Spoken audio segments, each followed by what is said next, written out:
قوة إلا بالله العلي العظيم. أعوذ بالله من الشيطان اللعين الرجيم. بسم الله الرحمن الرحيم.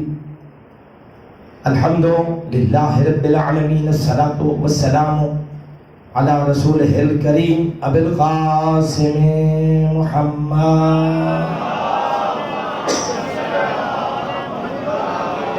الصلاة والسلام على أهل بيته الطيبين الطاهرين المعصومين.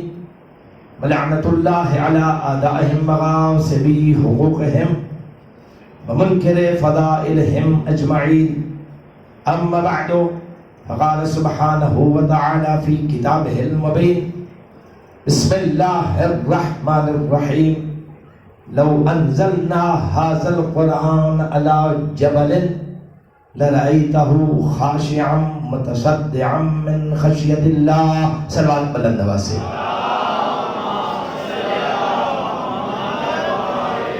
دوستوں، بزرگوں، بھائیوں اور عزیزوں، بغیر تمہید کے گفتگو کو شروع کرنا چاہتا ہوں، کیونکہ جب لنگر کے بیچ میں کوئی آ جاتا ہے تو پھر مسائل بہت زیادہ بڑھ جاتے ہیں.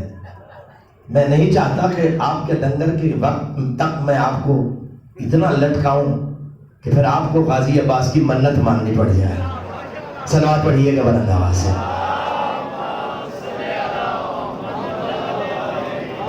مجھ سے ایک صاحب نے سوال کیا تھا کہ حضرت ابو طالب علیہ السلام نے تو لنگر پہلے کھلایا تھا. آپ توجہ نہیں کر رہے ہو، میں کچھ کہنا چاہ رہا ہوں. دعوت ذوالعشیرہ پہ حضرت عمران علیہ السلام نے تو لنگر پہلے کھلایا تھا. آپ لوگ مجلس کے بعد کیوں کھلاتے ہو؟ آپ توجہ فرما رہے ہیں؟ نہیں، آپ ہی پہلے کھلا دیا کرو. تو ہم جواب میں یہ کہتے ہیں کہ جہاں ایمان کی کمی نظر آئے وہاں پہلے کھلایا جاتا ہے. اوئے ہوئے ہوئے ہوئے ہوئے ہوئے. اور میں خدا کری جاگنے کی کوشش کیجیے گا. جہاں ایمان میں کمزوری نظر آئے یا ایمان نظر ہی نہ آئے وہاں پہلے کھلایا جاتا ہے، اور جہاں ایمان معراج پہ نظر آئے وہاں بعد میں کھلایا جاتا ہے. چونکہ مجلس حسین میں کھانے والے نہیں آتے، ذکر والے آتے.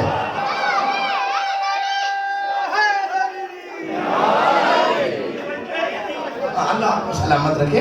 میں نے تو صرف ایک جملہ ربی میں کہہ دیا تھا، لیکن یہ ہمارا عقیدہ ایمان ہے کہ تبرک.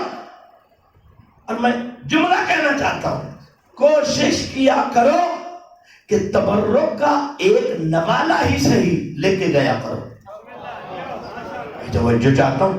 اور بالخصوص وہ افراد، وہ میری بیٹیاں بہنیں مائیں کہ جن کے بچے ہونے کی امید ہو، چونکہ کائنات کے ہر رزق میں شک ہو سکتا ہے. بھائی توجہ، میں کچھ کہنا چاہ رہا ہوں. کائنات کے ہر رزق میں شک ہو سکتا ہے، تبرک حسینیہ میں شک نہیں ہو سکتا. ایک سلوات پڑھیے بلند آواز سے.